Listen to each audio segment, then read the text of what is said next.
Good evening, members, officers and members of the public. Welcome to Tendring District Council Planning Committee on Monday the 18th of March. This committee meeting is being recorded. It's also going out live. The link to the live stream can be found on the Council's website, www.tendringdc.gov.uk/live meetings. For the purpose of the recording, I will introduce everyone. I'm Councillor Maria Fowler. I'm the Chairman of the Planning Committee, and I will introduce the members of the committee separately. Councillor Alexander. Good evening, Chairman. Councillor Cossens. Good evening, Chairman. Councillor McWilliams. Good evening, Chairman. Councillor Smith. Good evening, Chair. Councillor Sudra. Good evening, Chair. And my Vice Chair, Councillor White. Good evening, Chairman. Thank you, members. The Council officers assisting us this evening are from Committee Services, Bethany Jones, and from Leadership Support, Maddie Adgar and Hattie Dawson-Drozic. From Planning Services, Planning Officer Jacob Yasma, Planning Manager John Pateman G, Director of Planning Gary Guyver, and our Planning Solicitor Mrs Joanne Fisher. There are no changes to the agenda running order. The application will be presented by the officer, followed by public speaking in the order of the applicant or agent, any members of the public who have already asked to speak for or against the application, a speaker from the town or parish council, and then finally the ward councillor. Members of the committee will then have the chance to question the officer, and once all the questions have been answered, the committee will then debate the application. When all the points are discussed, finally, I shall ask if we have a resolution and then call for a proposer and a seconder, and the committee will then vote according to the normal rules. Item 1 on the agenda, apologies for absence and substitutions. Please, Bethany. Thank you, Chair. I've received apologies from Councillor Placey with Councillor Smith substituting, and an apology from Councillor Wiggins with no substitution. Thank you, Bethany.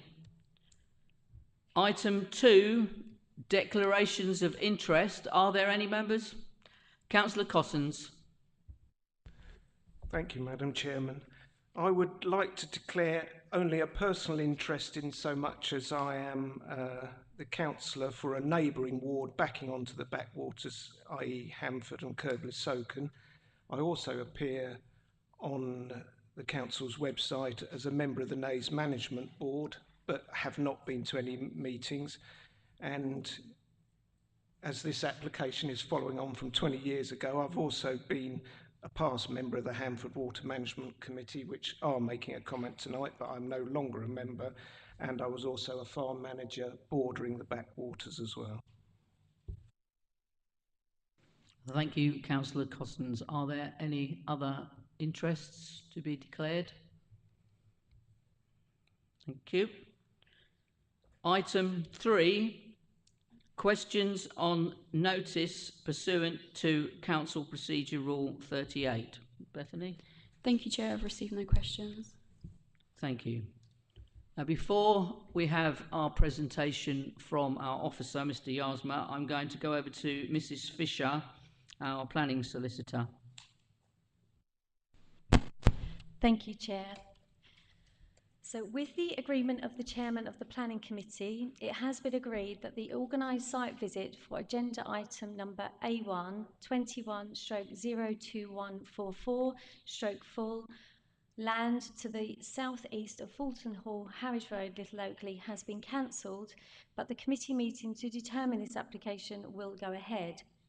Whilst it is the Council's standard local practice to undertake site visits, Section 7 of the Planning Code and Protocol makes provision for an organised site visit to not be held where it is not possible due to exceptional circumstances, and guidance has been given by the Council's monitoring officer.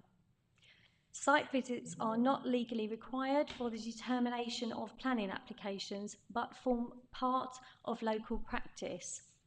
It has been determined by the Council that it is not possible to organise a site visit for this application because many of the members will be unable to walk to this site and visit key areas as the committee bus will not be able to access the site.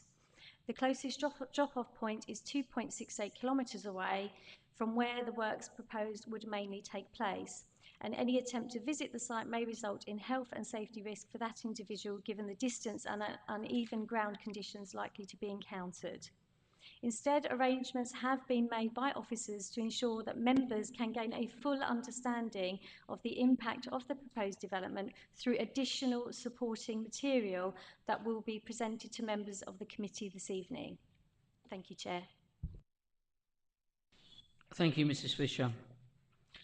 Item 4, application A1/2/02144/ land to the south east of Fulton Hall, Harwich Road, Little Oakley, CO12 5JA. To present this item to us this evening, our officer, Mr. Jacob Yasma. Jacob. Thank you, Chair. Good evening, members. So the proposal is for removal of vegetation, localised removal of topsoil, construction of a seawall, associated borrow dike system and wave breaks, and managed realignment of coastal flood defences by breaching the existing seawall to create estuarine and coastal habitat comprised of approximately 76 hectares of intertidal mudflat, 19 hectares of intertidal mudflat salt marsh transition, approximately 10 hectares of salt marsh, and approximately 5 hectares of sand and shingle, and 7 hectares of fresh/brackfish water borrow dikes, together with associated engineering works, including diversion of existing footpaths, drainage works, and earthworks. And you are familiar with the site address, but it's that land to the east of Fulton Hall, on just off Harwich Road.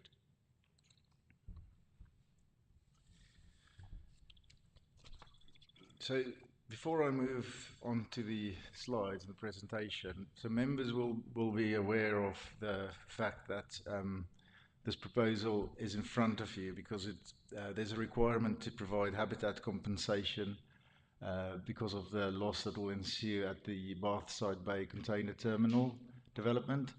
I've referred to that as the BBCT development in the report, and I'm just going to refer to that as the BBCT development from this point onwards, so you know exactly what I'm talking about.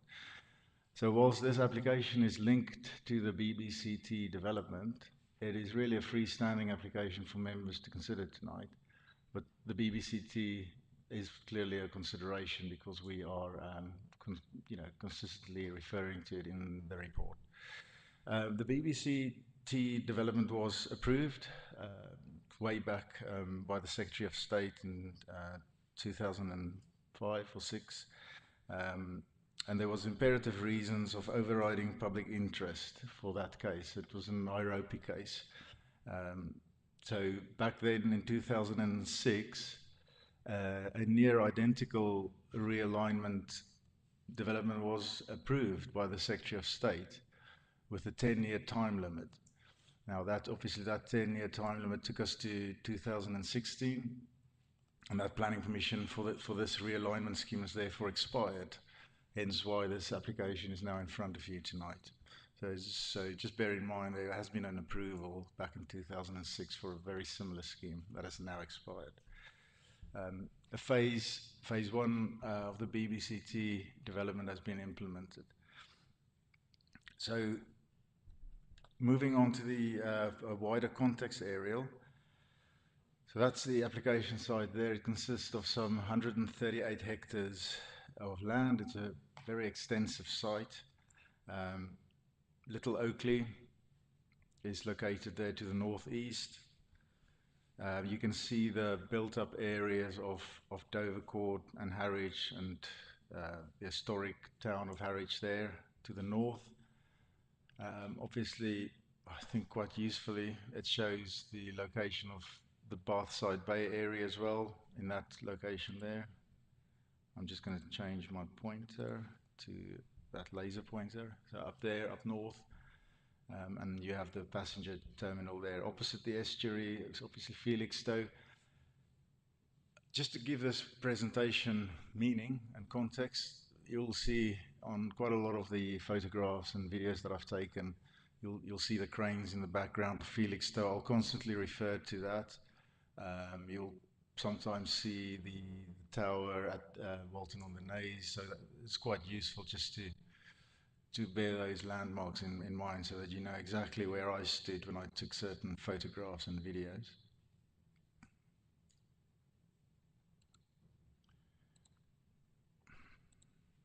This is the wider context plan, or an aerial. It shows, again, the site there.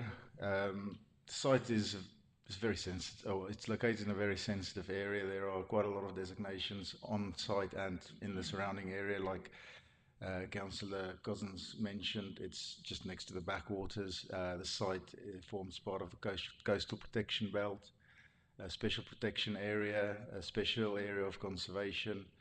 It's a Ramsar site. It's a site, or it's adjacent to a site of special scientific interest, and it's a national nature reserve.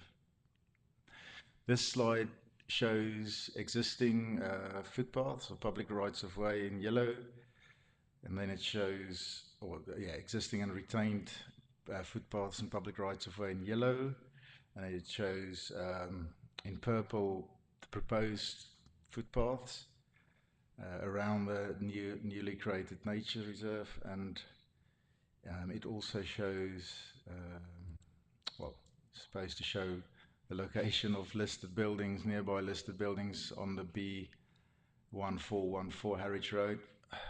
I have included little indications, but it didn't transfer through to this presentation. But anyway, the listed buildings are located in this area here.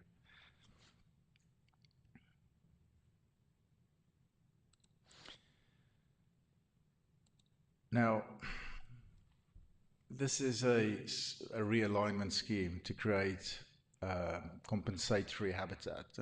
A good place to start with proposals like this is to understand what is there at the moment. So this slide it demonstrates the kind of habitat that you find around the application site. So you have a mixture of the predominant onshore type of habitat that you get there is the coastal salt marshes and saline reed beds in orange to the north and to the south, all over the backwaters. And then in the purpley pink color, you have littoral mud, and in yellow you have a variable salinity interlittoral soft mud type of habitat.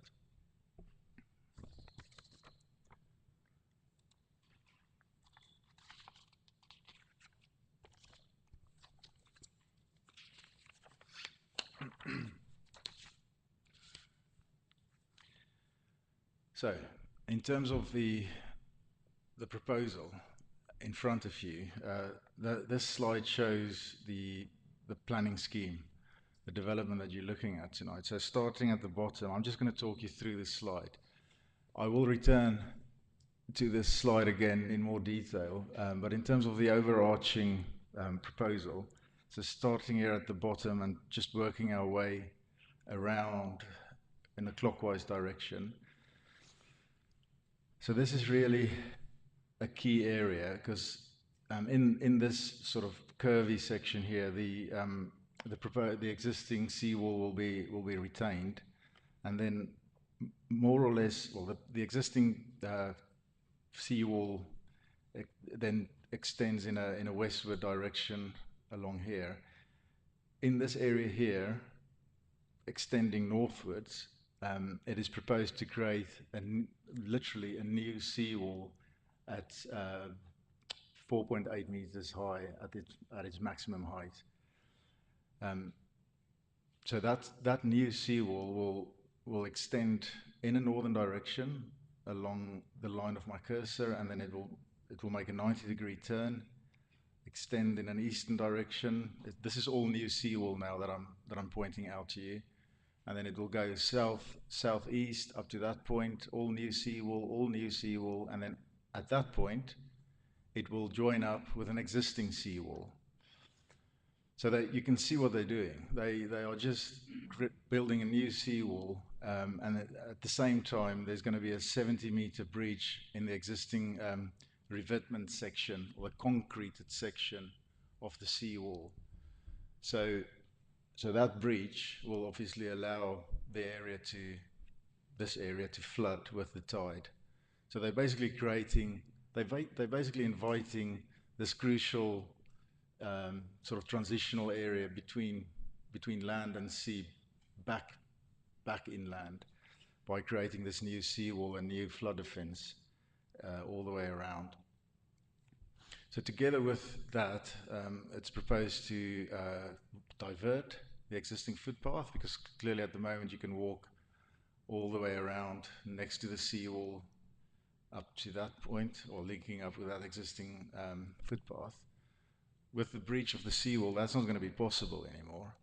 So with the next to the seawall, the newly created seawall is a new footpath up to 5 meters wide, running all the way along that line, and there's going to be various viewing platforms in that area there where the red dot is, another one there, and another one there, and there. Like I mentioned in the description, 2 bracfish water ponds are proposed in this area here and that area there.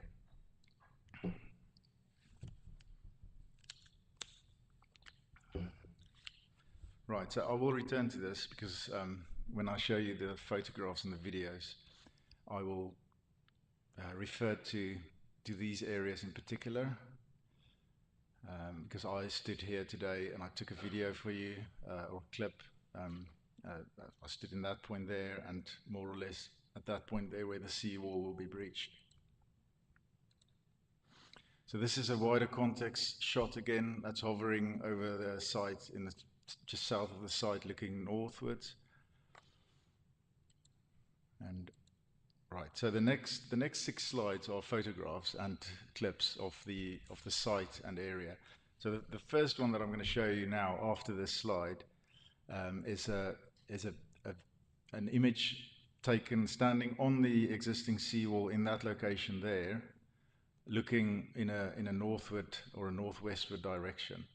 Now the point of this photograph is it's a crucial position, because the new seawall will be located in this area here, extending for quite a considerable distance northwestwards up to that point. So that's standing exactly on that point there, as you can see. Actually, yeah. So it's standing on that point, looking northwestwards. So imagine the new seawall along that line, extending northwards.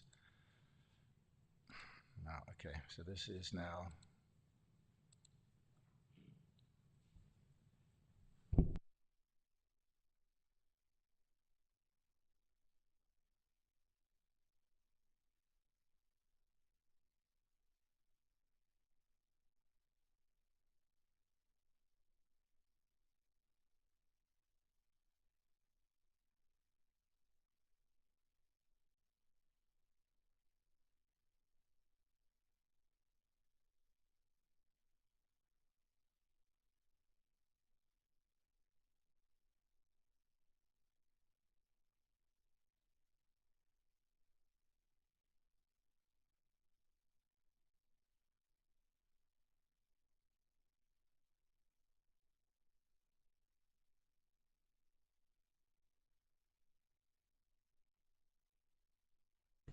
So this is standing at that crucial point. So this is on the unprotected side of the seawall. This is walking up the seawall, standing right on top of it, looking in a northern direction.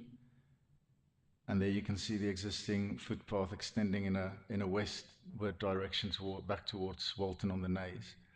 And the video stops right there at that point where the new seawall will project in a northwestern direction. Right, I hope the next one works. This is just slightly further closer to the coast, again on the unprotected side of the seawall. So on Hamford Water's side. Now I'm walking up 4 meters higher onto the seawall, and this is looking over the agricultural land to be flooded, grade 4 and 5 agricultural land.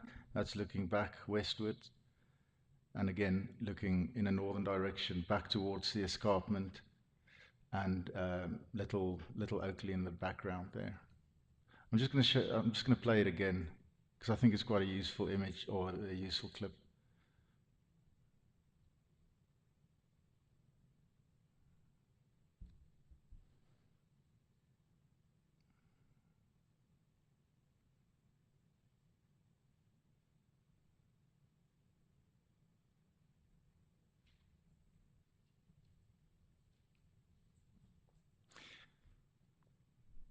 Right, so the next clip is further east still, so closer to me walking closer to the water's edge, closer to the revetment section or the concrete section of the seawall.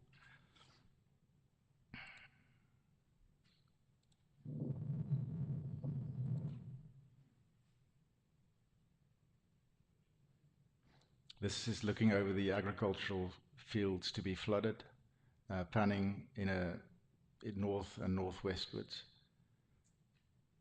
So this is standing on the flood defence, looking east, looking north towards Felixstowe, panning westwards towards Little Oakley. Yeah.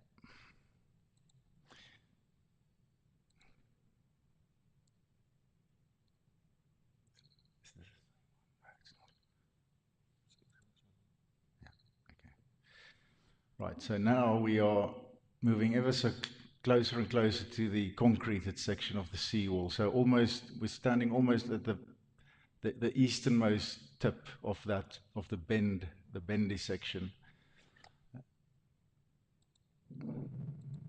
So this is looking towards Walton on the Naze, looking straight east over the coast, and that's the revetment section of the seawall, walking up onto the seawall. And this is looking northwards, Felixstowe in the background, well, looking east again, panning around to the west. This is all application site in front of you.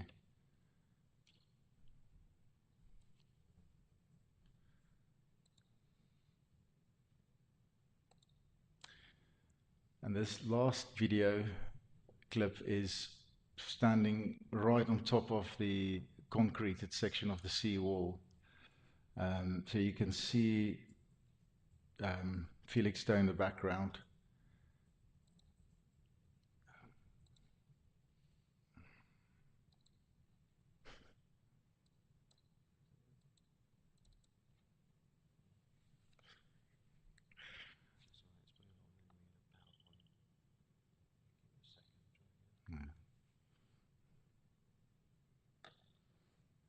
It worked half an hour ago.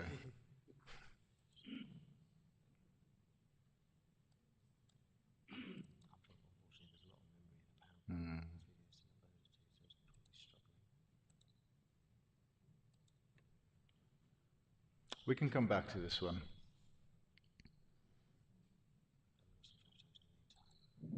Oh, there it goes.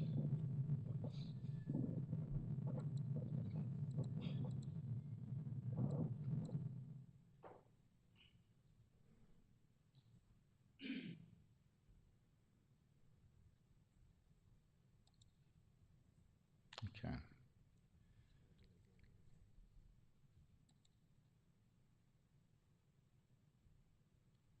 Actually, I'm gonna move on because there's some really good photographs. So this is standing on the seawall, looking north.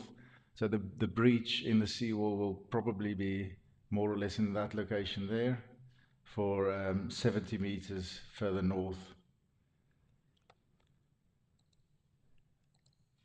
And this is standing on the southern boundary, looking north over the application site, and then this is standing on the northern boundary of the application site looking in a northward direction over the existing coastal salt marshes.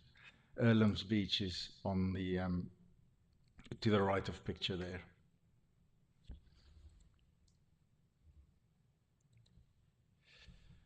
Right, illustrative master plan.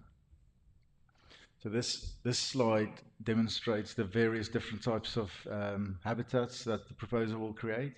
So it's a combination of intertidal mudflat with salt marshes, so exactly the type of thing you get in the surrounding area. Salt marsh, brackish water, marine to terrestrial and enhanced biodiversity areas. The next 4 slides are computer-generated illustrations of how the viewing platforms will interact with the newly created nature reserve. It will also demonstrate various sort of key points, exactly how a viewer will experience these new habitats. So this is standing. This is the northern part of the proposed habitat creation area. So in terms of the bigger picture, it's a zoomed in version of that area there. So this is a key junction because that's where the existing footpath will link up with the new footpath around the nature reserve. So it's basically that northern boundary in light blue here, and the purpley color is the proposed footpath extending in a western direction. And the yellow indicates the existing footpath that will just continue along towards Little Oakley and Dovercourt.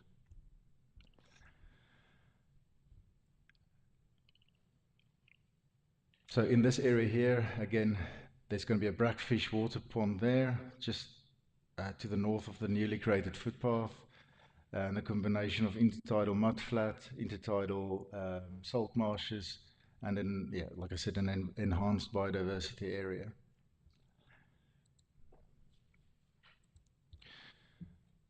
The top image is a computer-generated image showing the the proposed permissive pathway. Sorry, that's the existing one extending back towards the east, towards the coast. And you are looking over the newly created habitat area. And in the foreground is just an illustration of how those new viewing platforms will appear in context. So it's basically standing on that key junction where the existing footpath will join up with the new proposed footpath, looking in an eastern direction towards the coast, as indicated by the red arrow there.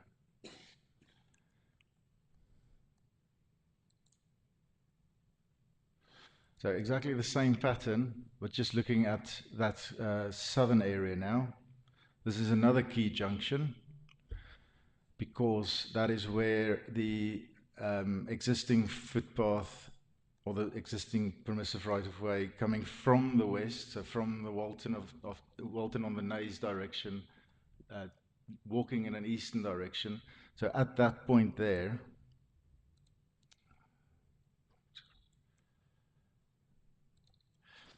that is where the new permissive right-of-way will extend in a northern direction. And the next image will be a viewer's experience of that part of the nature reserve looking in a northern direction, like so. So that's standing on that viewing platform there, looking in a northern direction over the newly created nature reserve, and you'll typically see the Port of Felixstowe in the background, the built-up area of Harwich up on the slopes, and yeah, intertidal mudflat in the foreground and salt marshes there in the background. Again, same thing, this time just the far northwestern corner of the proposed nature reserve. So in that area there, a zoomed in section of what they're doing. So again, a combination of brackish water, salt marshes, marine terrestrial habitat, and intertidal mudflat. And the computer-generated image is standing on the newly created footpath, looking in a northeastern direction towards Harwich and the port of Felixstowe. Like so. So you're standing down below on the proposed footpath with the new seawall on your right. The seawall crest heights will be 4.8 meters above sea level, above ordnance datum, and there's a planning condition requiring the developers to maintain it at that height in perpetuity.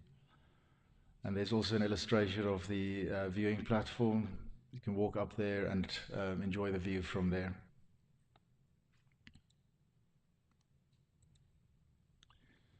Right, so the last part of the presentation, I've included a few sections just to demonstrate to members how the heights are going to work. So this is a section through that newly created seawall. It shows the crest height at 4.8 meters, so that is sea level, that's 0 there. So 4.8 meters in height. And then on the outer edge of the newly created flood defense or seawall, you'll have the Borrow Dyke system indicated there. And they're going to, the material extracted for the Borrow Dyke system will be used in the newly created nature reserve to build up the ground level in this area here. This is another section. This is a long section through the entire nature reserve. So basically standing east, looking west. And it's just an illustration of how again, how the new crest heights will work in tandem with the nature reserve and the ground levels there. Effectively, on the inside of the nature reserve, it's all going to be sea level or slightly below sea level, and same on the immediate outside where the Borrow Dyke system is.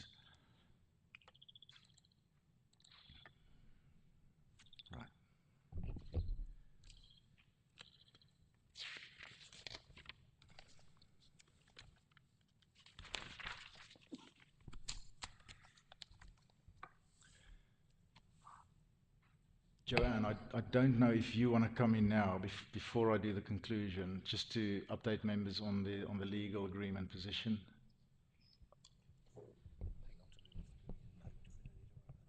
All right, okay. Right, so in conclusion,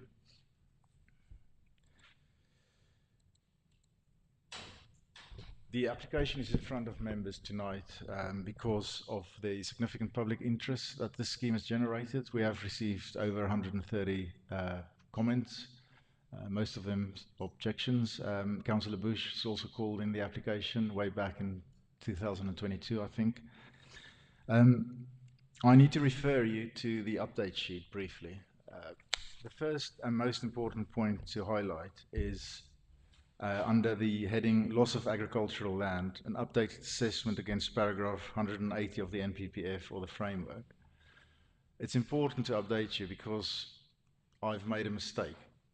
I have incorrectly stated in the committee report that because there's going to be a loss of grade 4 and 5 agricultural land, the scheme will result in conflict with paragraph 180. However, following a review of the report and a more in detailed reading of paragraph 180 of the NPPF, that paragraph clearly refers to best and most versatile agricultural land. Now, best BMV, best and most versatile agricultural land, is grades 1 to 3, 1, 2, and 3.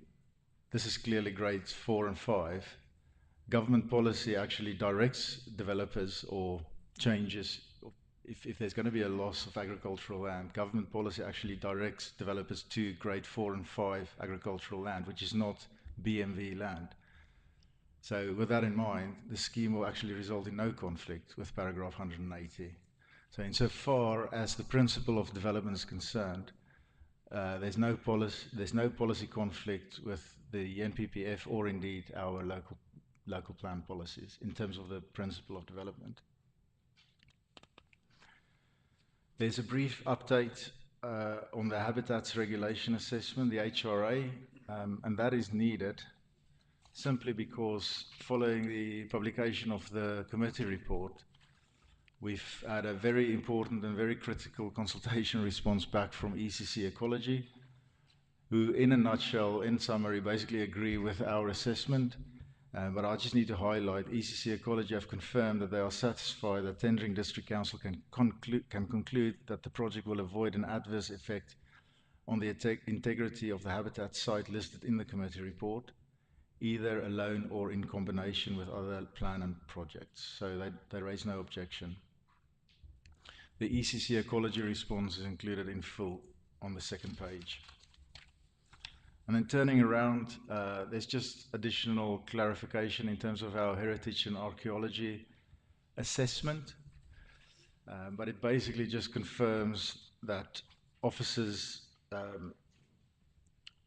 officers have undertook a thorough investigation and understanding of the application site in the context of the setting of the scheduled ancient or the scheduled monument and the listed buildings along the B1414.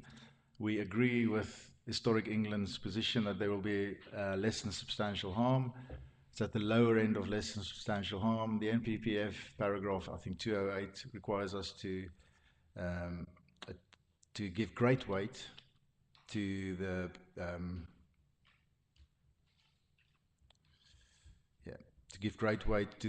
the preservation of heritage assets. We have undertaken that balancing exercise in the planning balance and conclusion section and have concluded that the public benefits here will outweigh the less than substantial harm.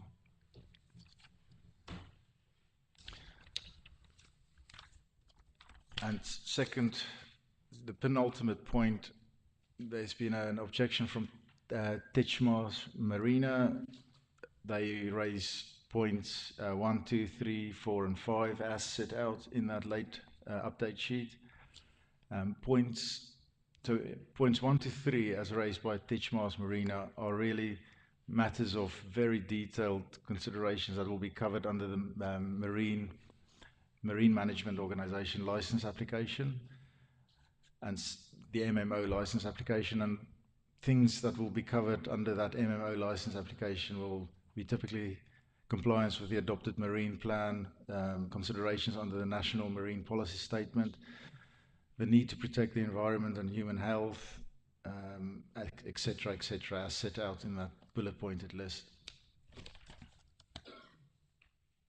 In response to points 4 and 5 raised by the Marina Group, those points have been comprehensively covered in the committee report.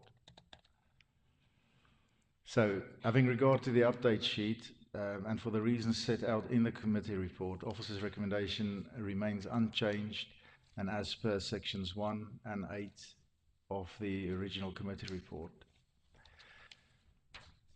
Members are requested to consider Office's recommendation, please. Thank you. Thank you, Jacob. Now, our speakers. First of all, we have Mr. John Bowles, the agent. Mr. Bowles, if you would like to take a seat there at the microphone. When you push the button, you have 3 minutes.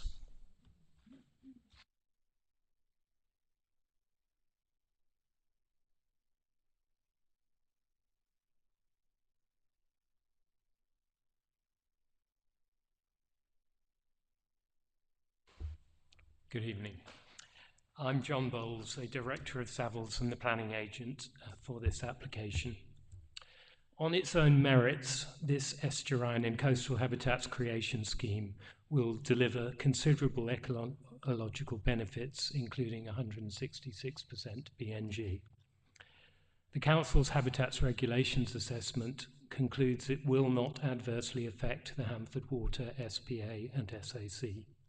Most importantly, it will provide compensatory habitat in the most suitable location so that the applicant can commence the reclamation of Bathside Bay to deliver, at very long last, the significant economic benefits of the BBCT development, and if permitted separately, interim green energy hub use.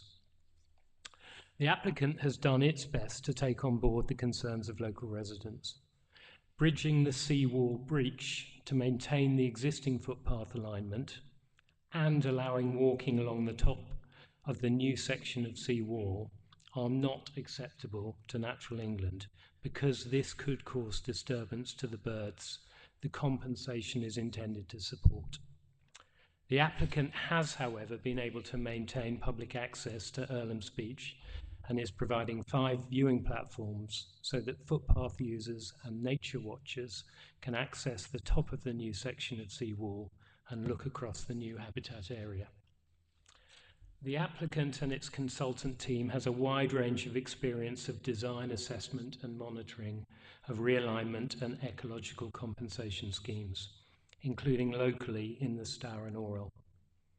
We are therefore very confident that the provision of a greater area of mudflat and salt marsh habitat compared with that lost at Bathside Bay will deliver appropriate compensation. Some ecological stakeholders, including Natural England, have commented that additional compensation may be necessary. However, it is condition 55 of the BBCT permission, not this application, that ensures that the compensatory habitat created is adequate. Condition 55 was specifically imposed by the Council for this purpose.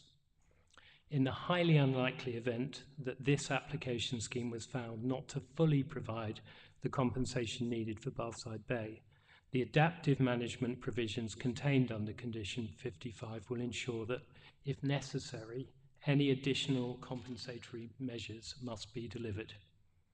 Permitting this planning application as recommended will therefore enable this compensatory scheme to be progressed so that the BBCT development can be delivered. Thank you. Thank you, Mr. Bowles. That was bang on 3 minutes. Now we have a member of the public speaking in favour of the application, Mr. Steve Beale. Mr. Beale, if you'd like to take a seat, and when you're ready, push the button in the middle and you have 3 minutes. Is that still on? Thank you. Good evening. I'm Steve Beale, so I'm the Chief Executive of Freeport East. Freeport East is a public-private partnership and a not-for-profit organisation. We have 2 interests in this scheme. Firstly, because of its obvious linkage to the Bathside Bay project, which is one of Freeport East's major opportunities. But secondly, and just as important, is our specific interest in supporting an increase in green spaces and biodiversity across our local area. The main purpose of Freeport East is to build a stronger local economy. Economic regeneration and tendering is a core objective. More jobs, higher incomes, better support for individuals to get the skills they need. We want local businesses to be more successful, better infrastructure and transport services, and to make Harwich and Tendring places that people and businesses want to come to. Helping Harwich and Tendring act as a centre for green industries and an example of what sustainable development looks like is also part of our ambition. That's why, for example, we're working with a number of local farm clusters to attract public and private funding to increase biodiversity and access to green space.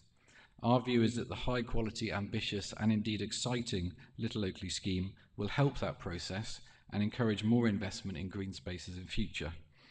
Our ambitions are therefore closely tied to the opportunities that is represented by the Little Oakley scheme and the wider development of Bathside Bay.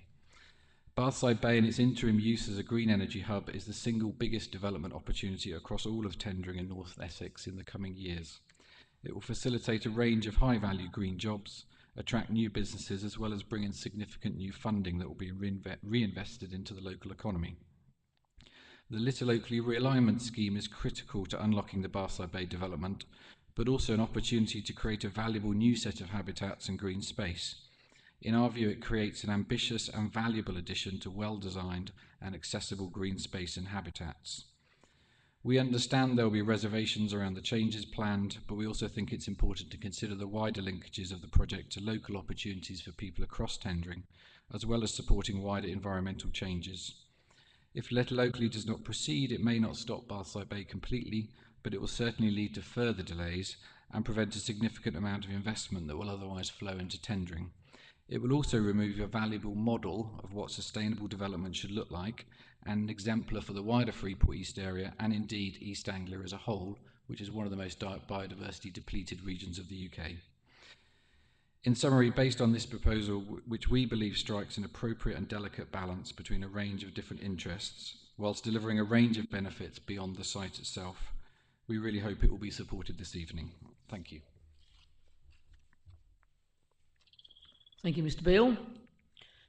Now, a member of the public speaking against the application, Mr. Neil Marples. Mr. Marples, if you'd like to take a seat and push the button. Once you do, you have 3 minutes. Thank you.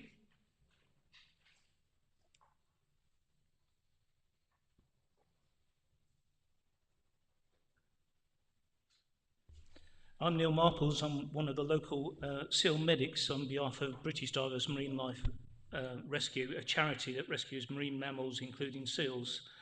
I object to this realignment proposal at the site on behalf of the seals. Did you know that Hanford Water, the Walton Backwaters, is a colony of both types of seal? That's the common seals and the grey seal, making it the most significant and important mixed seal colony, not only for tendering, but for the whole of the Essex coastline. Local and up-to-date surveys believe we've got between 300 and 600 seals in the backwaters. The number varies because it's difficult to confirm them numbers, and as they often live down in the creeks and in the sea, and unless you go there and see it, you won't really understand how that works. These seals had 50 common pups this last summer, and we've had 3 grey pups, because grey pups have now moved into the backwaters as well. Over the last 12 months, we've been called to 20 seal rescues. These include 2 actually on the breach site wall. That's just a picture of one of them. Almost all the seals we're called to and rescue are abandoned sealed pups, which would die without our intervention. Seals are very easily disturbed by the public, storms, tidal surges, and have got very acute hearing. If they're disturbed when they're pupping or first born, maternal separation will occur and will result in pups' deaths. Seals are born weighing between 8 and 10 kilos and weaned from mum for 3 or 4 weeks to become 25-30 kilos. This is one just difference between 2 weeks. The month of weaning is imperative to their well-being, that they stay with their mum and they're not disturbed, otherwise they will result in their deaths. The grey seals in particular, at the same time, when they're born, they're not waterproof and they're very poor swimmers. And again, if they're disturbed or separated from mums, they will die. I'm pleased it's now accepted that we have both types of seal, because the original report only mentioned the common, but we have both types of seal in the backwaters. They have 2 different pupping seasons. The common seals, which is the most we have in the summer, they pup between June and September, and the grey seals in the winter pup between September and January, February. So it's 3/4 of the year we're into pupping seasons. My problems with the mitigation being put forward, firstly, it says a watching brief on the intertidal zone only whilst works takes place. This doesn't address disturbance during the whole of the works, on the seawall, the breaching, the piling, removing of the soil, putting in the mud, all the works, other than just the work on the intertidal zone. 3 minutes, Mr. Marples. Would you wind up, please? Almost there. Secondly, the watching brief says it's the watching brief just looking over the seawall. You can't see the seals. It's almost impossible to see them. We really don't want them disturbed. Hanford Waters is a special place. It's a safe haven for our seals. And please, this realignment can go anywhere in the country. Please do not put this right next to the seal colony. This is where the seal colony is. That's it. Thank you, Mr. Marples. Can I pass these round? Chair? If you'd like to leave them over there. Thank you.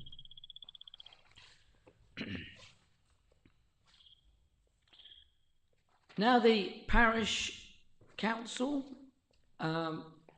is it Councillor Nicola Coates? Yes. You'd like to take a seat, and you have 3 minutes from when you push the button. Councillors, I'm Nicola Coates. I'm a parish councillor in Little Oakley. I'm afraid you've got me because our chairman is in Portugal. It's a great shame that you weren't able to visit the site. Although the photographs that you saw are beautiful, they don't do it justice. I also would like to say Natural England advise only. They do not make the law. And Little Oakley Parish Council do not accept that the diverted public footpath should be sited at the base of the seawall on the landward side, denying walkers expansive views of the landscape and the sea, which can be enjoyed from the existing route. The RSPB reserve at nearby Wallasey, where the footpaths are on top of the seawall, is a compensation site as this is, and is considered in a DEFRA and Natural England report in 2016, reviewing such sites.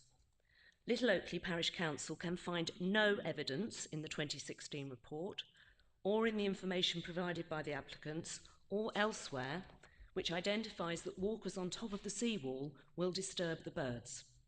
On the contrary, the successful development of sites such as Wallasey indicate that the presence of walkers on the top of the seawall does not disrupt their development. We are concerned that the proposed continued access to Earlham's Beach, described as Sheep Beach incorrectly on the slides that you saw, will be along a permissive path. The statutory protection previously afforded to the route will be lost. There is a risk that the path will not be maintained and it could be closed at any time. We want appropriate conditions to be attached to any planning consent to ensure that the permissive paths are maintained and kept open. We are very concerned that it is proposed that the impact of public access will be monitored. The 2016 review, which I've mentioned, comments, and I quote, "Interseasonal variation in waterbird numbers means that it is extremely difficult to disentangle issues arising from habitat loss and replacement from natural variation." Against that, what metric is potential disturbance to be measured? There is no baseline, and walkers will be blamed, come what may, and banned if the site does not meet expectations. Quite frankly, that suggestion is nonsense, and is a way, via the back door, to close the permissive paths in due course. During the consultation process, Little Oakley Parish Council have consistently indicated they do not want additional infrastructure added to the site. The comparative wilderness of this area is what makes it so appealing. However, in addition to the viewing platforms, which would be unnecessary if the path was on top of the bund, an activity shelter is now planned. For what? We didn't ask for it and actually said we didn't want anything like it. It adds unsightly infrastructure where none existed before and is likely to deteriorate and become an eyesore. Overall, in making these proposals, the applicants have not Councillor Coates, listened 3 minutes. to the views of local people. The plans are disproportionately weighted towards the potential disturbance to the relocated birds as against the absolute and definite loss of the amenities enjoyed by the local community. Thank you, Councillor Coates. I will now ask Mr. Yasma, our officer, if there is anything that he would like to come back on with comments made by our speakers. Mr. Yasma? A few things to clarify in response to the last speaker from the parish council. So, yes, whilst you won't be able to continue your walk along the seawall all the way to the east or to the west, depending on from which way you're coming, you will be able, so like walkers will be able to still walk along the seawall up to this point here, where my cursor is, there. So you will typically reach that point there, and then you'll have to turn around and walk back on yourself. I think the key thing to mention here is, one of the speakers mentioned it, but Natural England and I think the Environment Agency are, the applicant mentioned it actually, they are strongly against a breach over this area where the seawall is going to breach for wildlife reasons and for the potential for such a piece of infrastructure to disturb the movement of wildlife. So it is at this point at this area here where you will have to turn northwest and walk around the new nature reserve, and you're going to join up with the existing footpath network there. The distance that you're going to have to walk is more or less the same compared to the existing footpath along the seawall. It may be 5 meters longer or 10 meters, but it is very much a similar distance. In terms of the concerns about potentially not maintaining the public rights of way or obstructing them, so there's a separate process that the applicants need to go through, subject to planning permission, and that's why sequentially they really, they need a planning decision before they can move on to the next stage, which is they need to submit an application to ECC Highways for a footpath diversion order, and there's also a condition, I think John is pointing out. Yeah, no worries. Sorry, forgive me, but sometimes when you've got so much information and you're very quickly trying to find something and clarify a point in your head, just on the footpaths, obviously there is a diversion here, which is, there's lots of colours on that plan, but ultimately I think it's the purple one. But you do have two permissive paths that would effectively remain, because the diversion would be taking it. At the moment, you can go all the way around the seawall along the coast.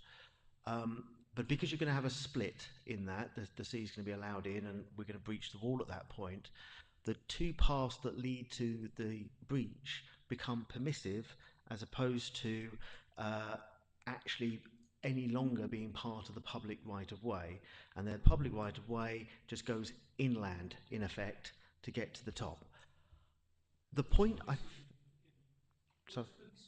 permissive means that You are not allowed to speak. If you do that again, you will leave. Okay, thank you. So, to clarify, I was going to get to that point. Ultimately, the permissive path is where the owner of the land allows access, as opposed to it is a public right of access. So I do need to make a correction, Chair, if I may, to the conditions that we've imposed. The conditions that we've imposed refer, quite rightly pointed out by the Parish Council, to the public right-of-way, but we don't have a condition that refers to the remaining permissive paths. And I would therefore suggest that, and I'm quite happy to say this is part of our recommendation, it doesn't necessarily need members to agree, but as part of our officer recommendation, I would like to add a further condition that the permissive paths remain unobstructed and available to the public, and we would have to sort the wording of that out appropriately. But forgive me, Chair, we had not realised that we'd left that out, so that is an honest mistake on our part. So I will pick that up, and I do apologise.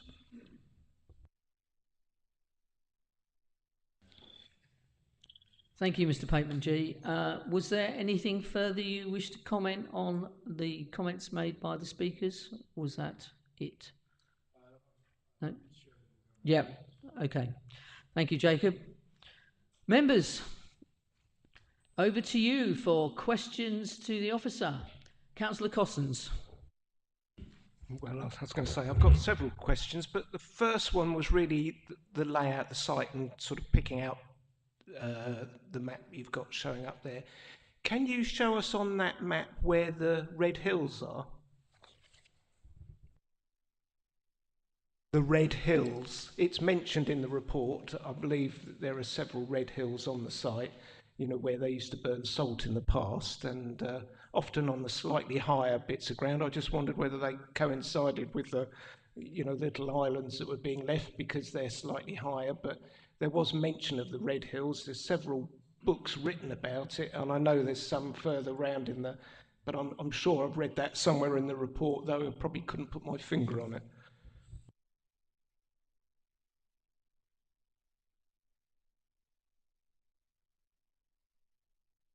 To you on that one. Just bear with us. I don't know if you want to ask sorry, Chair. We're going to have to come back to... Yeah, that's fine, Jacob. Do you want me to give you 5 minutes on that one?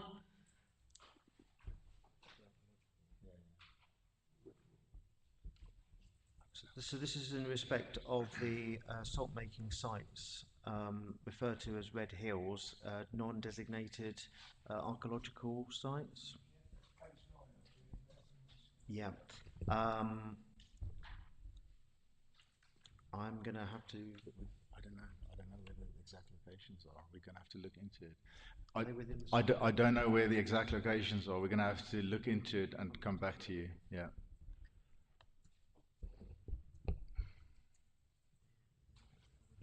Yes, you can come back, Councillor Cousins. Can you put your mic on, please? Thank you. No, I will do. I mean, the other question I wanted to ask, and it was quite a lot of reading to do, and I will have other questions and comments to make, but I just wanted to have clarification that we haven't really got to decide whether the compensation's adequate for the Bathside Bay development. We're only actually looking at this almost as a standalone application to see whether we think this is acceptable. Chair, yes, I can confirm that that is the case. There is condition 55 on the Bathside Bay Terminal permission, which deals exclusively with the sufficiency and the adequacy of the compensation scheme.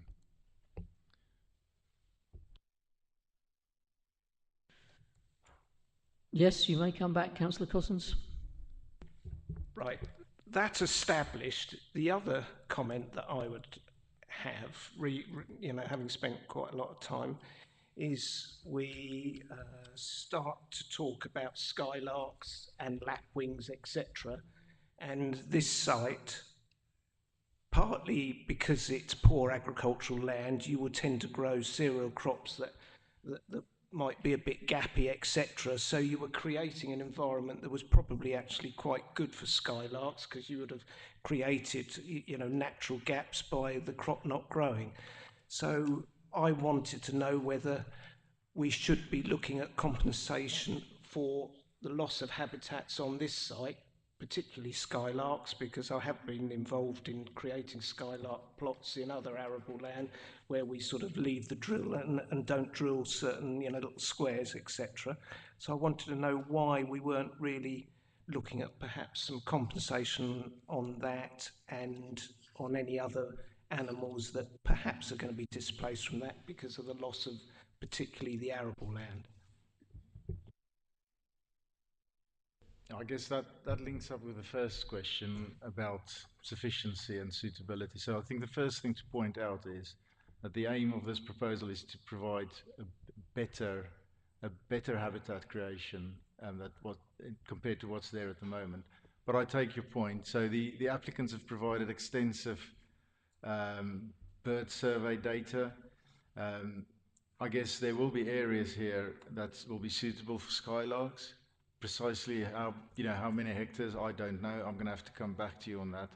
The key thing is there is conditions recommended requiring the applicants to submit, bear with me, condition 3, a wildlife compensation implementation and management plan.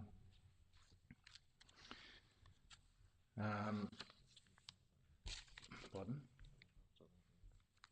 So as part of that condition, they need to provide a program of monitoring of the potential disturbance of waterbirds within the managed realignment site, as well as other species in consultation with RSPB, Natural England Environment Agency.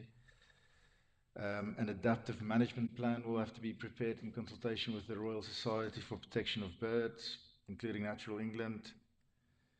This should include identification of appropriate measures that could be implemented should monitoring indicate that disturbance to waterbirds within the realignment site is occurring due to public access. So that talks about waterbirds. An annual monitoring report presenting the findings of the monitoring undertaken in accordance with 1 above. And then if the report submitted indicates that any further or different compensatory measures and or further monitoring are needed to ensure the overall coherence of the national site network, the special protection area and the Ramsar site is protected, Such measures shall be reflected in an update to the Compensation Implementation and Management Plan, which will be prepared in consultation with the RSPBA. So there is a safeguard required to be submitted as part of that condition 3. Chair, thank you. Thank you, Jacob. Councillor Cossins?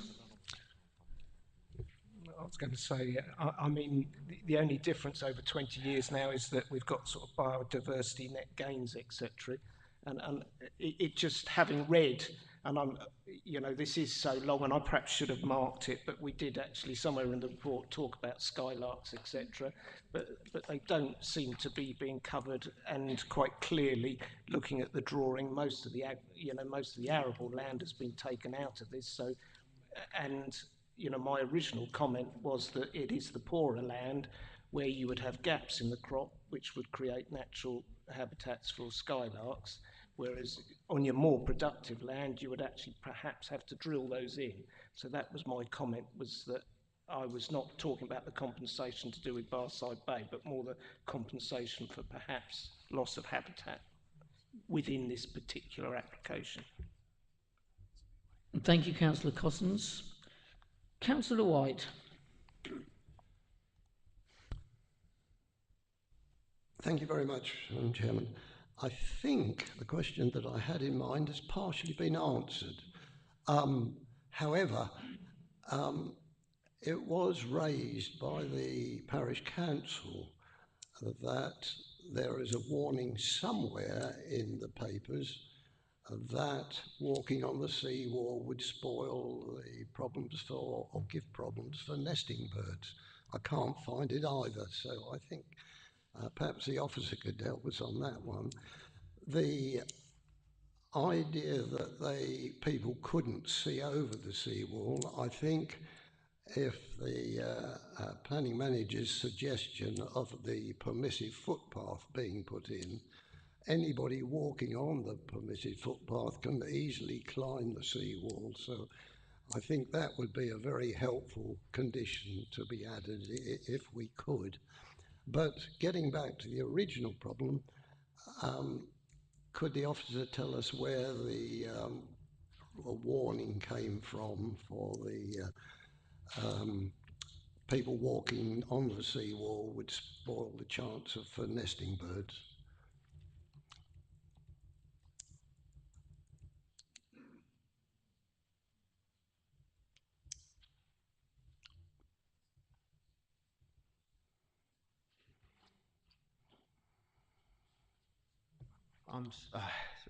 Figures.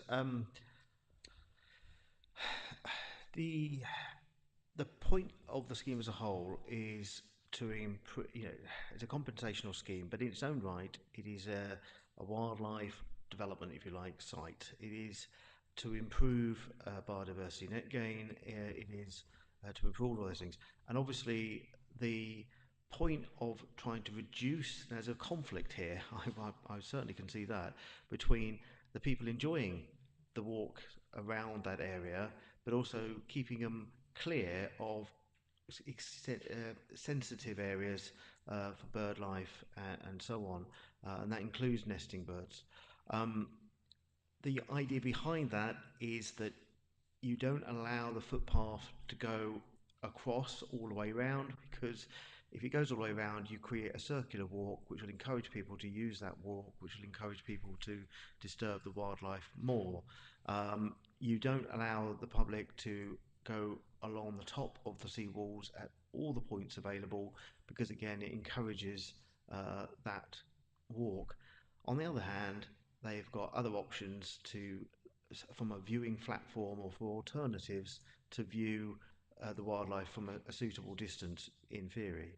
I think there is a degree of disturbance that will occur as a consequence of viewing platforms and some access, but on the other hand, you've got to balance the fact that you have the current situation with the current wildlife and current sea life as well, accessibility already in place.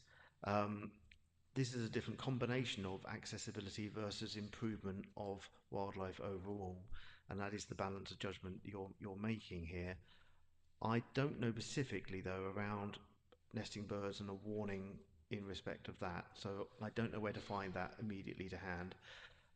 And just going back to the Red Hill matter, obviously we've referenced it because Historic England have picked up on it being a non-designated site, that there are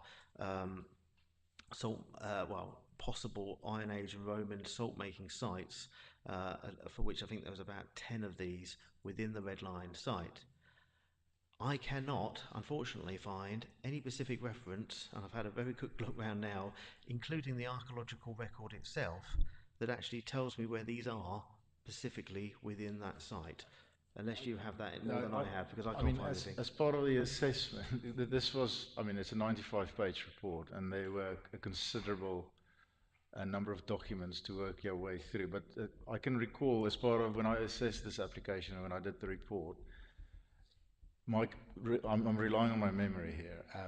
Those red hills are predominantly in this northwestern part of the site, so this area here, there, as indicated. Thank you, Chair. Sorry, that's all we've got in terms of information, I'm afraid. Councillor White, did you want to come back? Just to thank the officers, but I mean, this is partially a replacement for any damage done at Bathside Bay.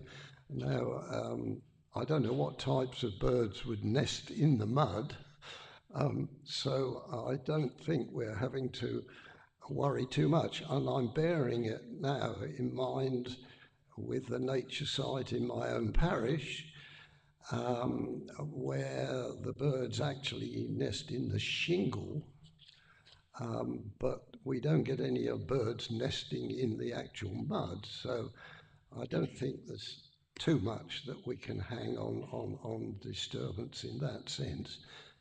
RSPB will come up with a bird, I'm sure they would, that would nest there, but I can't for the life of me think of anything that would nest in the mud. Anyhow, they need a dry air for obvious reasons. Anyhow, thank you very much for the answer.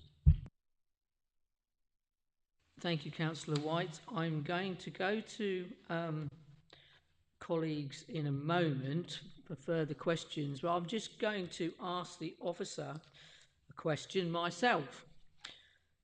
In the executive summary, 1.5,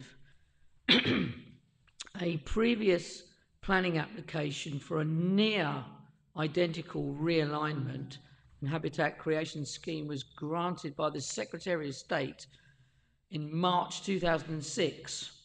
And the planning permission was granted subject to a 10-year time limit, which I believe you mentioned in your presentation, Jacob, for the commencement work.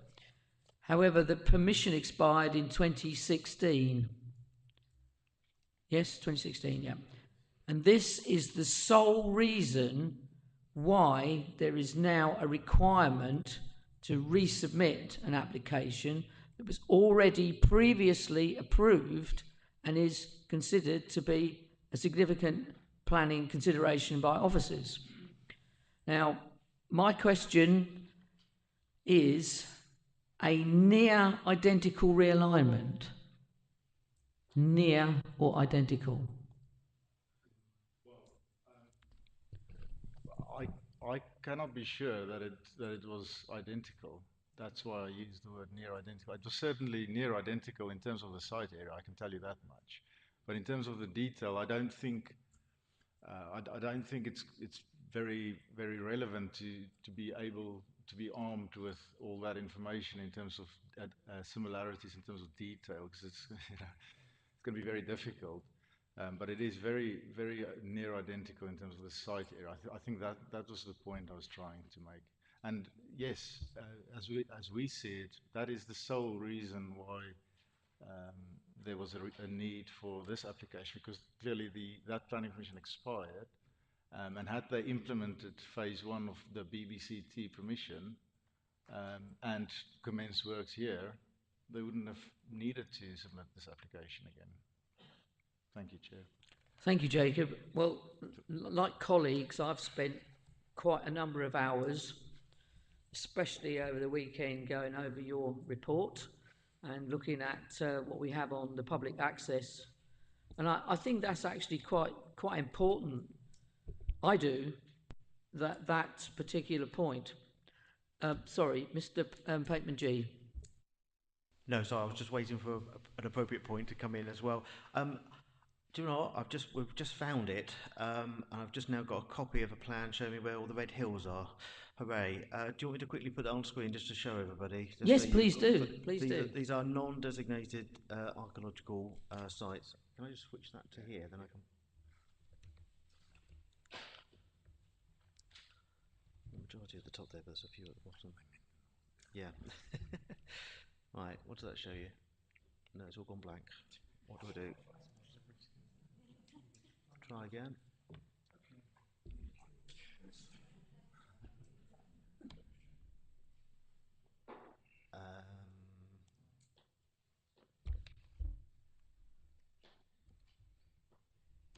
Try one more time. Well, at this point, I think what we might do is have a 5-minute break, and then we can sort out the problems. Oh, he's got it back. Okay, we won't. We'll have a break later. Oh dear. Right. Pointer. If I get the pointer to work, that'd be a miracle as well. Laser pointer. Okay. I'm. Essentially, if you look at the right-hand side, it says Red Hills. That little orange filled-in space. Within the middle of the site, you can see mostly circles that are orange. And it's those. They are the areas. I can't show you with a cursor because my cursor doesn't come up on that screen and it won't let me show you a pointer of any kind. No, it's not going to do it, is it? Oh, hang on, I can draw. That's helpful. So I've got one there, one there, a few there. I'm just trying to draw roughly where they all are. Does that help? Right. Technology at its best. Yeah, so they are the ones so they're sort of, there's a couple, well, there's 3 at the bottom and then mostly to the north side. Okay, thank you. Got there in the end. Thank you, Mr. Pateman G. The screen's gone blank again. Oh, he's pulled the plug out. That's okay. We are going to have a 5-minute break now, so we will be back in 5 minutes with Councillor Alexander. So. And if I could ask the members of the public, please, to stay that side of those barriers. Do not approach any of the members of the committee or the officers. And if you need the public toilets, they are in that direction out the door. So we'll see you in 5 minutes. Hattie, if you could stop the live stream.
Welcome back, everybody, to the TDC Planning Committee meeting on the 18th of March 2024.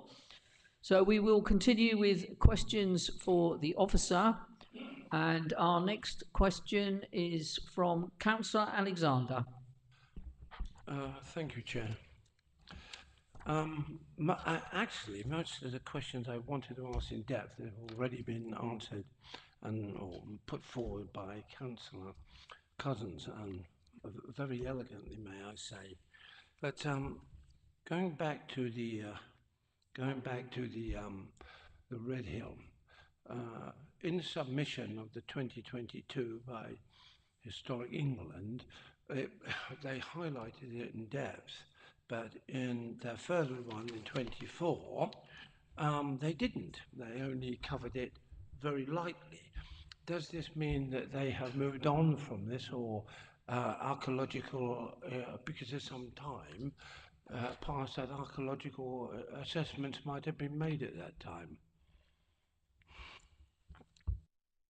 So we see it as they've raised that concern. So they've clearly stated that those Red Hills are non-designated heritage assets, and because they have raised it, the relevant paragraph in the NPPF is engaged. I think it's paragraph 209, which requires the decision maker to apply to have to. I don't know the precise words, but a balanced judgment is required. Weighing up the loss of the non-designated heritage asset against the public benefits of the scheme. So I guess that is the matter for members to consider and to weigh up those two considerations. On the one hand, you will have the loss or the harm to those non-designated heritage assets, and bear in mind a non-designated heritage asset is a slightly lesser in terms of importance compared to a statutory designated heritage asset.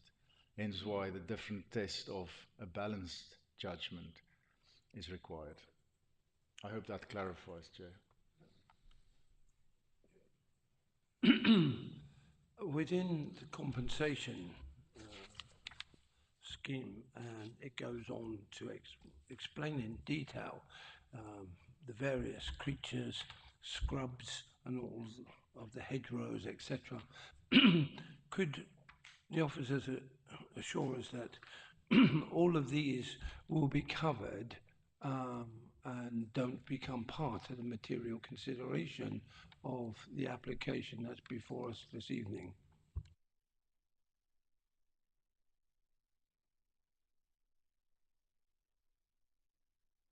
Sorry, could you clarify the question for us, please?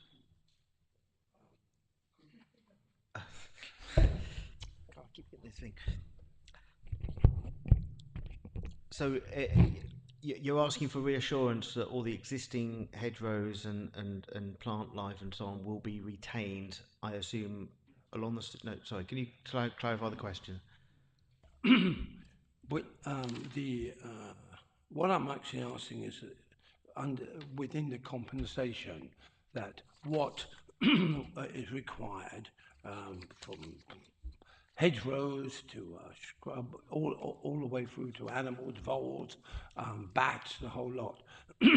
All these will be given material consideration from this application in the future, and doesn't become a part of our decision making tonight.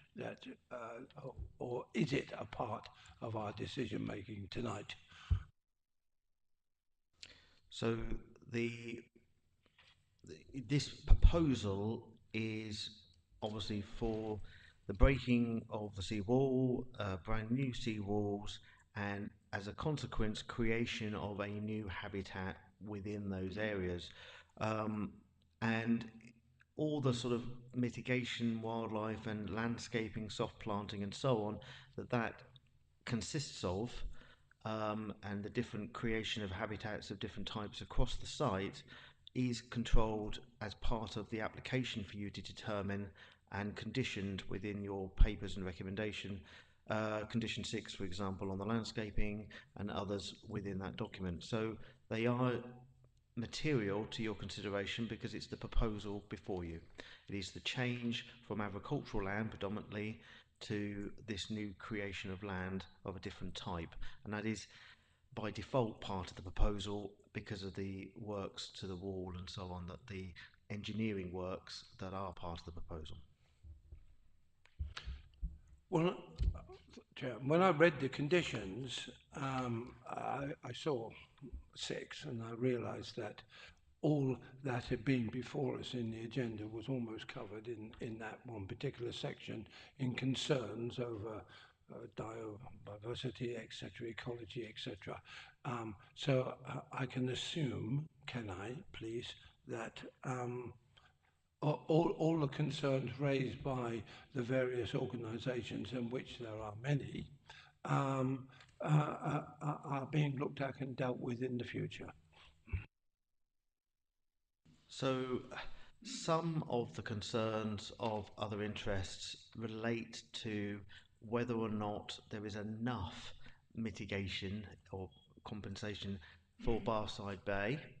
And of course, there are other mechanisms for that consideration in the future in terms of a planning condition and a separate application requirement. This application is a planning application to be determined on its merits. Ultimately, if there isn't enough biodiversity uplift, if you like, on this site, as I think one of the speakers said before, there is an opportunity to have to look at improving it even further, because they won't be able to get past the planning condition or indeed the separate application later. But that isn't really for you to determine now whether or not this is good enough. Your determination is to look at the scheme on its merits and whether or not you are happy to see the changes to the wall, the new wall, and whether you feel that the habitat creation and the change of land type is, in your view, appropriate in this locality and doesn't, on balance, cause sufficient harm to refuse. In respect of the wall, the sea wall, I must say I'm very much in favour of having one. I think that it's a good idea. I like the layout, but I'm a little confused as to why you can't walk on top of it and these nesting birds, because I don't see, in my mind, I think swans tend to go on the surface and various large birdies like that, but I don't see any other birds in my mind that would particularly want to nest in an area that's predominantly a mudflat. So why is it that they can't walk on the top of that? Because it's such a panoramic view and they'd be missing out on so much.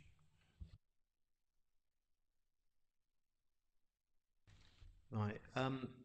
So let me clarify. I think possibly, Jacob, if you can help with me, are you able to put the map on and show which areas you can walk on top and which areas you're not walking on top? Are you possible to do that to start with? Because there's a bit of both, as I understand it.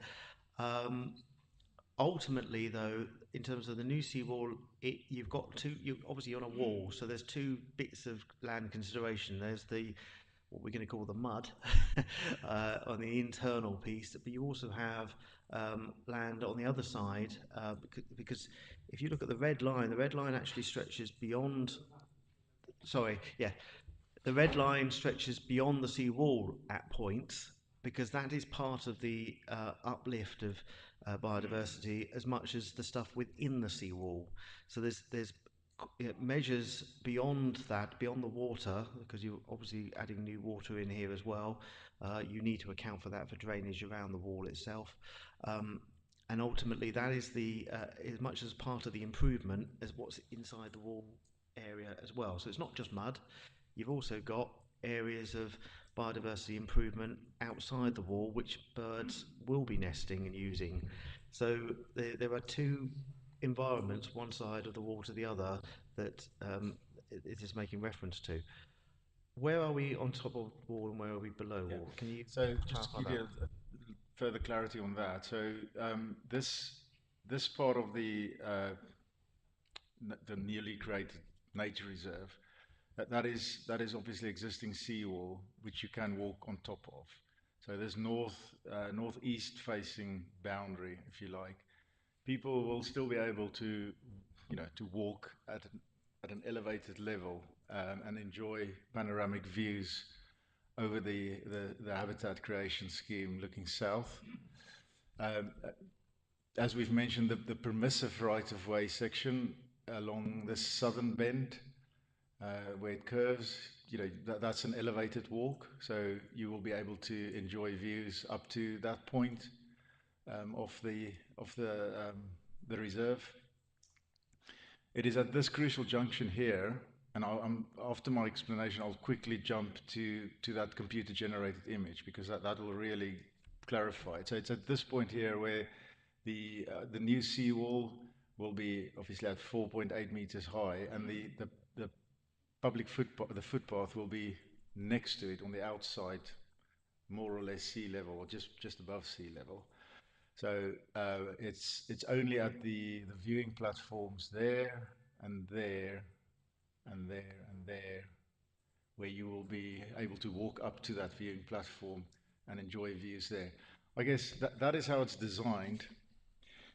Obviously, for reasons to do with wildlife disturbance, the whole point of these viewing platforms is to minimize people walking along those areas to disturb wildlife. But nothing's going to stop people from walking up there, I don't think. Anyway, but that's a different matter. To give you an illustration of how that's going to work, this is it, yeah. So that's on the outer edge of the newly created seawall, and you can see the viewing platform up there. But that's only that southwestern section and then the northwestern section. Okay, forgive me, this sounds like a bit of a talk show here, but can I quickly just clarify with Jacob a question, which is simply put, where the original public right-of-way went, in the new proposal, for the majority, with the exception of the area where the wall itself is going to be breached, you can still be on top of the wall and still enjoy those views, but where for the new seawall and the diverted public right-of-way, that is where you won't be able to walk along the new seawall, but you'll be able to walk up platforms along it. In a nutshell. In a nutshell, that last bit is so it's only along this section here, and along this northwestern section, and then turning to the east again up to that point. It's only along this section where the footpath is at a lower level next to the seawall. The rest is all elevated as per the existing. Yes, Councillor Alexander, you may come back. Yeah, just a couple of more and then I'll leave it be. In an area, I know the area very well. This is a coastline I was bred and born on and fished many, many times. It is subject to very unusual movements. Longshore drift drifts into the Twizzles, really hectic movements of water. Will there be any need, or has this been approached for recharging the area in years to come?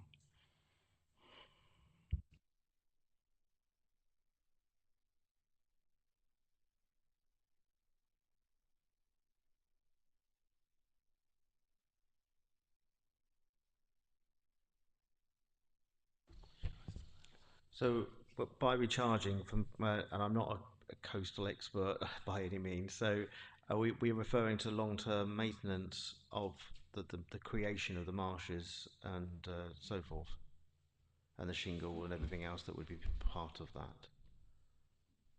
Chair, may I come back? Please. Yes, when they created, and it is an amazing beach in Jaywick, they had to charge it and they charged it with barges that came in and basically ran aground and discharged their stuff in that high water. Off they went again and took more charging, which they brought in. And now, of course, it's established itself and it doesn't need to do that. And I'm wondering if this has been covered in any of this. The reason why is because the East Coast is famous for its very short, nasty pieces of water that drift in on a southwesterly slope. So if it hasn't been broached, then I will not continue with the question. But I'm curious, that was all. If you may, Chair, I can come back on that because I think I need Go ahead. to.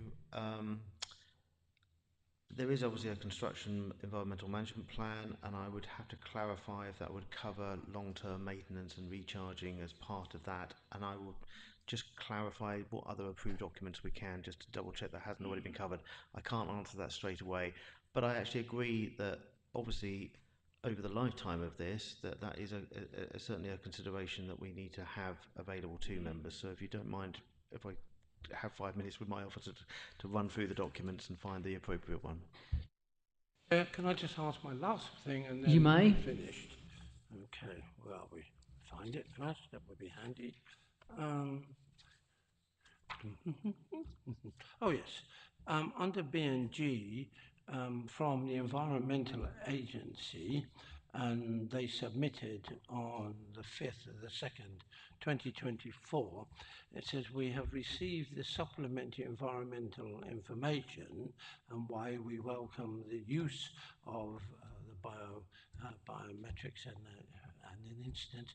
It could be viewed as misleading to attribute a net gain for biodiversity at the site.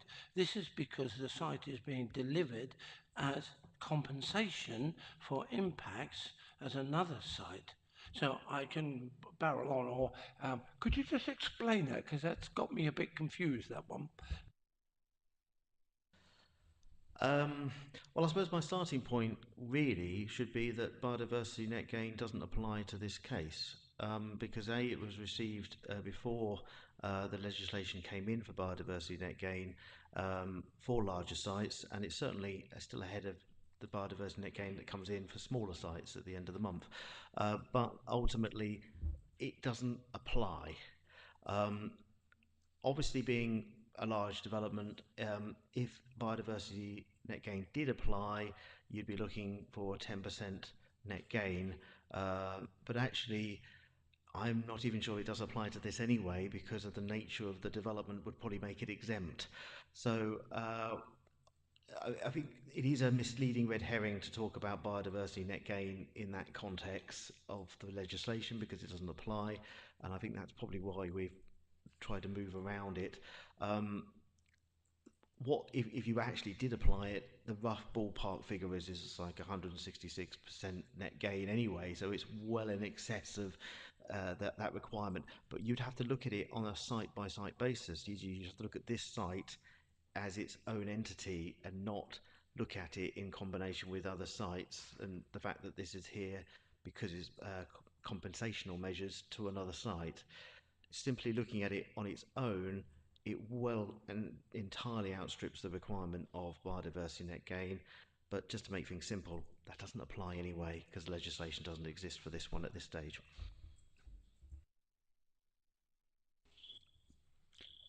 Councillor McWilliams and then Councillor Cozzens. Thank you, Chair. Mine is a very simple one question. There was talk of the activity areas within the site. I am concerned because when you watch many of these wildlife programs at the moment, which there often are on television, all the areas where there is closed-in area for people to view what's going on, they are quiet areas. Now, it does worry me that within the site there are obviously going to be creatures, birds, whatever. If that's going to be an area of play and not observing, that does concern me. Is there anything that we can do to make sure that that is a quiet area on some of the areas? So those five areas indicated with the red dots there, they are the plan is to have viewing platforms there, not activity areas or activity centres, simply viewing platforms. And we have the LPA officers are very keen for these structures to be as discreet as possible. That is very important to us. That is why the illustrations are indicative only, and that's also why we have imposed a condition seeking more details or final details of these viewing platforms to ensure that they are really discreet and they blend in with the landscape. Thank you, Chair. Thank you, Chairman, and that satisfied me at the moment. Thank you.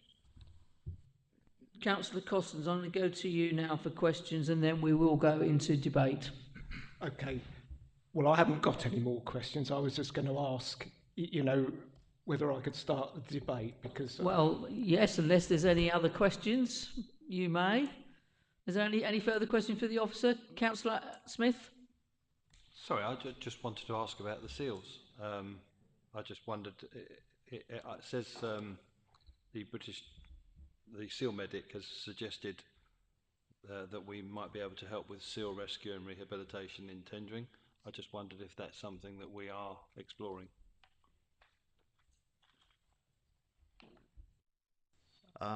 It is not something we are actively exploring as part of this application, to my knowledge. So it's not something that I've linked any requirement or need that I could justify in planning terms to take further. I would have to discuss that one further, but I don't think I've got anything I can connect it to. I can have a think about that one for a second, but I can't. I can't identify because we haven't got a planning policy for that. We haven't got anything that I can link on to. And in terms of identified harm, the issue around that is more tied in my head about the construction and when that construction takes place. If members wish to consider further conditions around that, and I know we have got a construction management condition within the paperwork, but I did notice it doesn't talk about phasing. It might be that that might be a further addition that we make to that condition to ensure that it's suitably phased, so that, for example, we know the seawall is obviously going to come in first before they breach it. That makes no sense, but if they did it the wrong way around. But ultimately, in terms of the timing of the wall at the far north, which would have less effect possibly on the seals on the beach at certain times of the year, then it might be that we ask for a phasing plan to be part of the construction management to ensure that as much as possible, and of course there's no guarantee with these things, I will always stress that, but as much as possible precautions are taken in place to make sure that things are sequentially carried out as they need to be, to bear in mind the seals. If you want to discuss that as a proposal, that's for your debate. I'm just looking at that recharge question, so I'll come back to that in a moment. Is that all right? Councillor Cossins, please go ahead. We're now debate now. So right. Go ahead. Okay, I'll go back to some of the questions I asked before. I mean, the Red Hill question I raised, because I understand and do support the principle that we're here looking at an application that really relates to the long-term prospects of the district in Barside Bay development. But equally, I think what we do here should be in keeping with what is there already. And I think one of the features, having farmed in that area and having had Red Hills on the farm that I was actually on as well, it's understanding that the Red Hills are only there because the Romans, etc., used to sort of make salt on the areas, and they were quite clearly the bits that were slightly higher because the seawalls didn't exist when they were collecting the salt. So the Red Hills come from a time before the seawalls. So What I didn't want to see was us sticking a digger straight through the Red Hills and destroying them forever, because they would be totally gone. And basically, we've seen that a lot of the Red Hills are on the slightly higher ground as well, and are likely to remain after this happens. So the evidence for generations that come in the future will still be able to see the presence of the Red Hills and be able to look into, why they occurred. So that was my one concern, was that we didn't have all the Red Hills exactly where we were going to bash a digger through the seawall and destroy them totally. So that was one.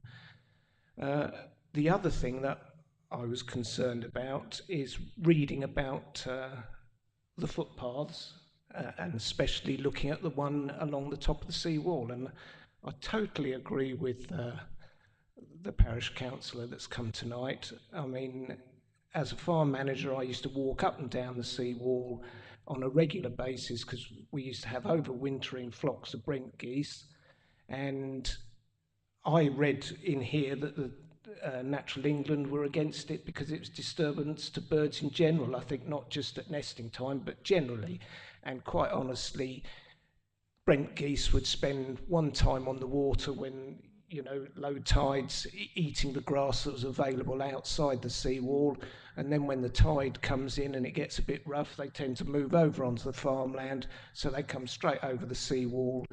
And having had to erect scarecrows, etc., within about a week of putting a scarecrow up, the Brent geese are grazing right up to the scarecrow. So I don't follow the reason why we shouldn't have the footpath along the wall.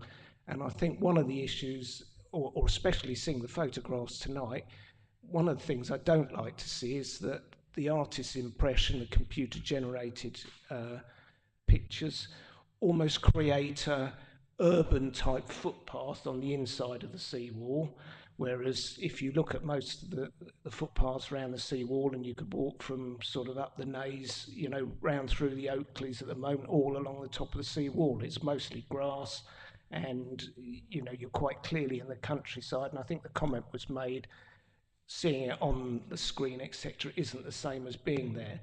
And I go to what my colleague was raising about the platforms. I mean, that does actually say an activity hut or something on it.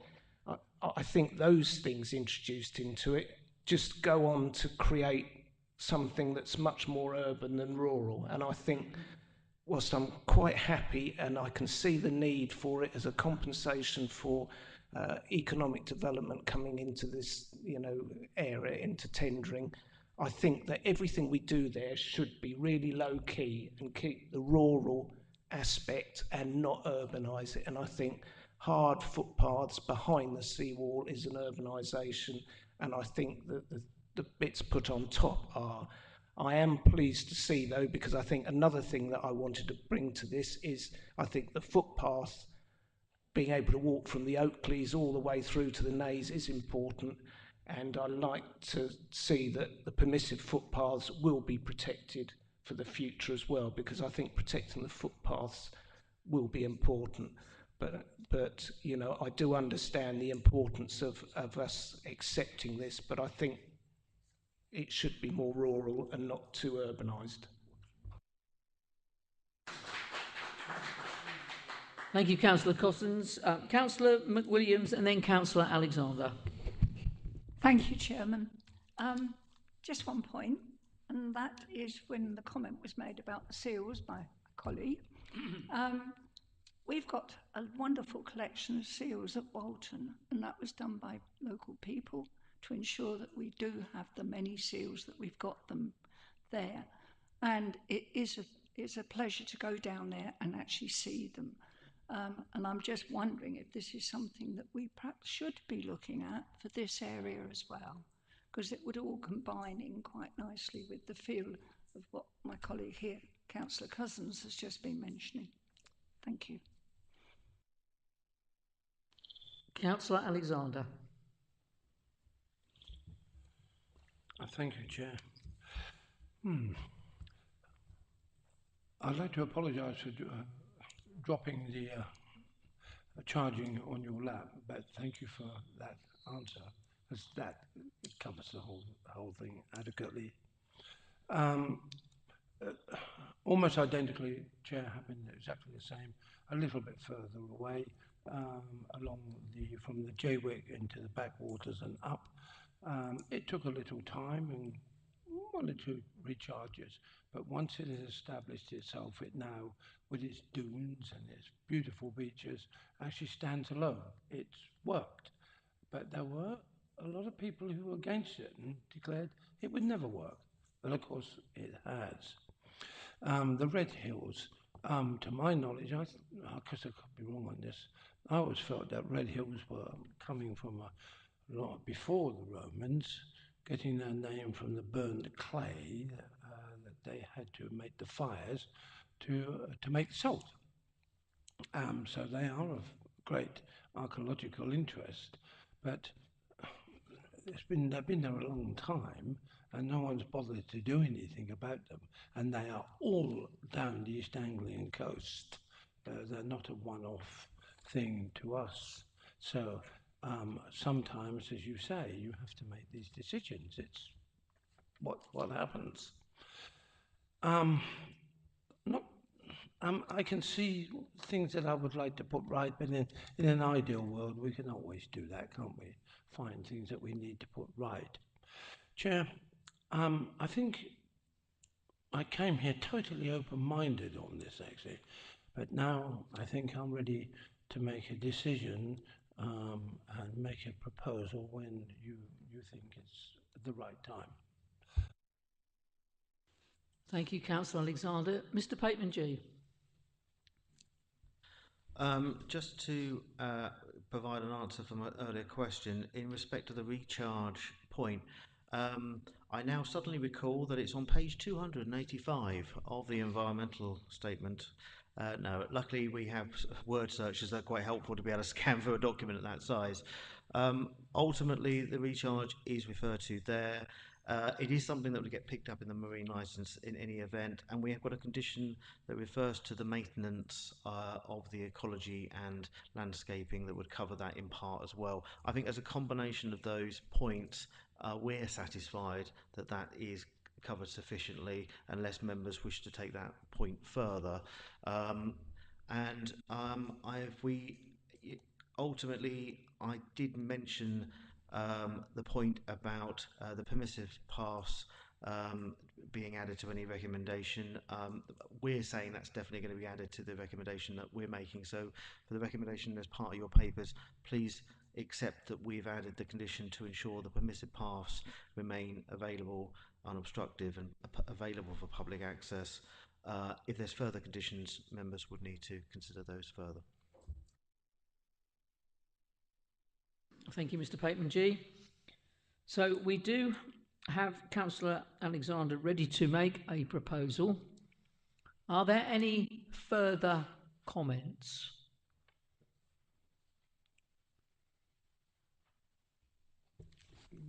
Councillor Cozzens? So is it possible we can look for a more rural path scheme rather than what we're proposing with these, sheds and viewing platforms and hard path, behind the seawall rather than on the seawall?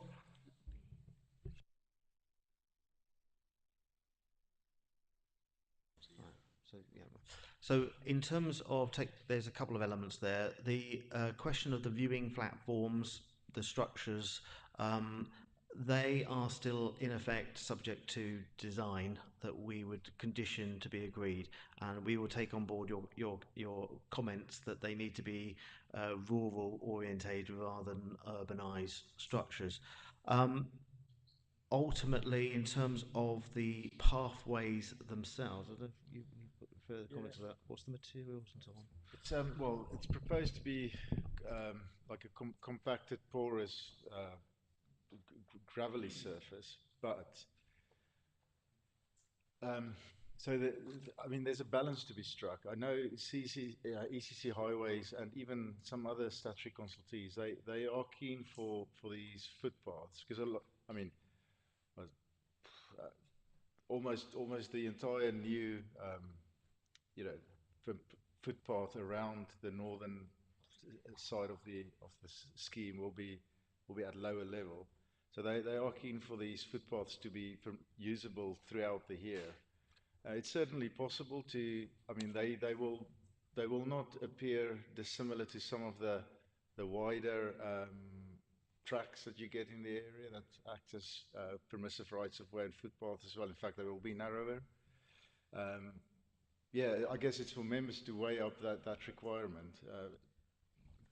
If ultimately members wish to have more say over the final materials and appearance of the path itself, sort of a surface materials condition can be added as well for officers to look at that further if you wish. If that's one way forward potentially. Well, I would certainly support that because I don't want to particularly go against it, but I still follow the principle of trying to keep as much there as is existing, and I still can't quite see, and it won't be the first time that I've thought Natural England, don't understand the job at all, but I still can't see why, on the new bit of wall that the path can't be put on the top as it follows all the way, because at the moment it's almost out of keeping, because you can walk virtually all the way from Walton to, past the Oakleys, probably almost into, I've never gone further than that, but probably almost into Harwich, walking along the top of the wall.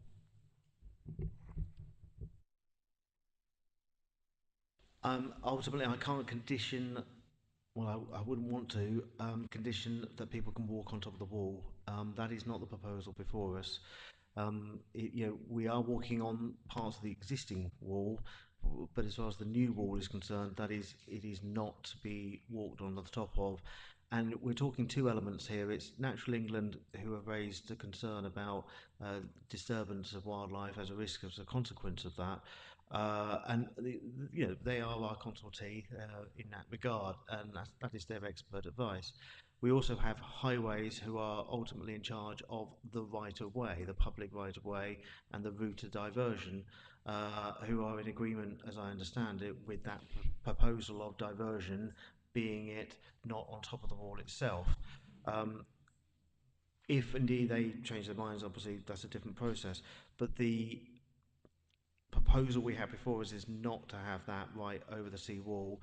If you are strongly wishing to change that, I would need to have a discussion further as a point of deferral, or we'd have to take it further and go from there, but that is not the proposal.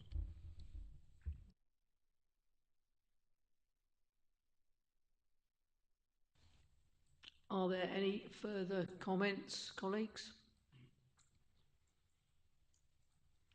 In that case, then, I will go to Councillor Alexander for your proposal. Thank you, Chair. I would like to propose that approval, as laid out in the recommendation, that this is not any form of a condition, but I would like to see the developers and all those involved working with the guys who look after our seals, who are an important part, to see if we can find some kind of a pathway into supporting and helping them, and to get some real solid advice on that. But my proposal is approval. Thank you, Councillor Alexander. Do you have a seconder? Councillor McWilliams. Before we get to the vote, I would just like it clarified. The recommendation as at 8.1, also including the conditions which... Oh, yes. John, would you mind, Mr. Papenji, would you mind just clarifying that again, So your please? recommendation is as of papers, plus the that it would include the additional condition on permissive paths being available. Is that including surface materials to be agreed as well? Yes, right. And a note in order to asked the developer if they would consider working closely with the seal. I don't know the specific name, I'll have to find that, but with them in order to liaison with them as necessary on what can be done as much as possible.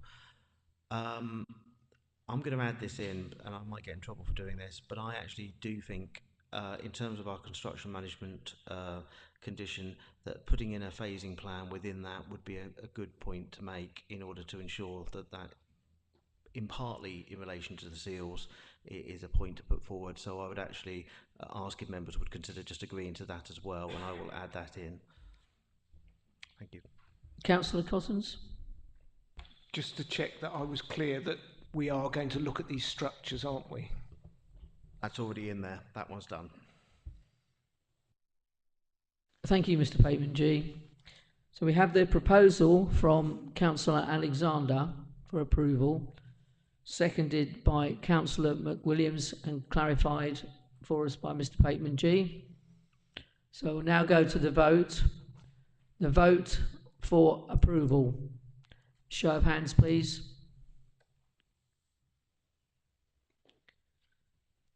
And that is unanimous. This application is approved. And that just leaves me to advise you that the next Planning Committee meeting will take place here on the 16th of April. Thank you all very much and have a safe journey home.